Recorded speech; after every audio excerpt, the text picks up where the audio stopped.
ବର୍ତ୍ତମାନ ସମୟରେ ବହୁତ ଲୋକ ଅଛନ୍ତି ଯେଉଁମାନେ ପିପିଏଫ୍ ଆକାଉଣ୍ଟ ରଖିଛନ୍ତି, କିନ୍ତୁ ଯେଉଁମାନେ ନୂଆ ସେମାନେ ଜାଣନ୍ତି ନାହିଁ ଯେ ଏହି ଆକାଉଣ୍ଟ କିପରି ଖୋଲାଯିବ। ତେବେ ଆସନ୍ତୁ ଜାଣିବା କେମିତି ଖୋଲିବେ ପିପିଏଫ୍ ଆକାଉଣ୍ଟ। ଏହା ଏକ ଜନସାଧାରଣ ପ୍ରଦାନକାରୀ ପାଣ୍ଠି ହେଉଛି ଏକ ସୁରକ୍ଷିତ ବିନିଯୋଗ ବିକଳ୍ପ ଯାହା ସରକାରଙ୍କ ଦ୍ୱାରା ସମର୍ଥିତ। ଦୀର୍ଘକାଳୀନ ସଞ୍ଚୟ ସୃଷ୍ଟି କରିବା ପାଇଁ ଏହି ଯୋଜନା ଏକ ଉତ୍ତମ ବିକଳ୍ପ ଯେଉଁଥିରେ ଆପଣ କ୍ୟାଶ୍ ସୁବିଧା ଏବଂ ସୁନିଶ୍ଚିତ ରିଟର୍ଣ୍ଣ ମଧ୍ୟ ପାଇପାରିବେ। ଯଦି ଆପଣ ମଧ୍ୟ ଏକ ପିପିଏଫ୍ ଖାତା ଖୋଲିବାକୁ ଚାହୁଁଛନ୍ତି, ତେବେ ଏଠାରେ ଆମେ ଆପଣଙ୍କର ପ୍ରକ୍ରିୟା, ଆବଶ୍ୟକତା, ଡକ୍ୟୁମେଣ୍ଟ ଏବଂ ସର୍ତ୍ତାବଳୀ ସହିତ ଜଡ଼ିତ ସୂଚନା ଦେବାକୁ ଯାଉଛୁ। କିଏ ଏକ ପିପିଏଫ୍ ଖାତା ଖୋଲିପାରିବେ? ଯେକୌଣସି ଭାରତୀୟ ବାସିନ୍ଦା ଏକ ପିପିଏଫ୍ ଖାତା ଖୋଲିପାରିବେ।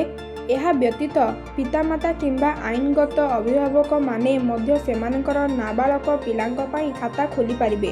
ତଥାପି ଏନ୍ଆର୍ଆଇଏସ୍ ଏକ ନୂଆ ପିପିଏଫ୍ ପାସପୋର୍ଟ ଖୋଲିପାରିବେ ନାହିଁ। ଏକ ପିପିଏଫ୍ ଖାତା ଖୋଲିବାକୁ ଆପଣଙ୍କୁ ଏକ ଦଲିଲଗୁଡ଼ିକ ମଧ୍ୟରୁ କିଛି ଦରକାର। ପରିଚୟ ପ୍ରମାଣ, ଆଧାର କାର୍ଡ଼, ପାନ୍ କାର୍ଡ଼ କିମ୍ବା ପାସପୋର୍ଟର ଆବଶ୍ୟକ। ସେହିପରି ଠିକଣା ପ୍ରମାଣ, ଆଧାର କାର୍ଡ଼, ଭୋଟର ଆଇଡି କିମ୍ବା ଯେକୌଣସି ୟୁଟିଲିଟି ବିଲ୍ ଯେପରିକି ବିଦ୍ୟୁତ୍ କିମ୍ବା ପାଣି ବିଲ୍ ମଧ୍ୟ ଆବଶ୍ୟକ। ସେହିପରି ଏକ ପାସପୋର୍ଟ ଆକାରର ଫଟୋର ମଧ୍ୟ ଆବଶ୍ୟକ ରହିଛି।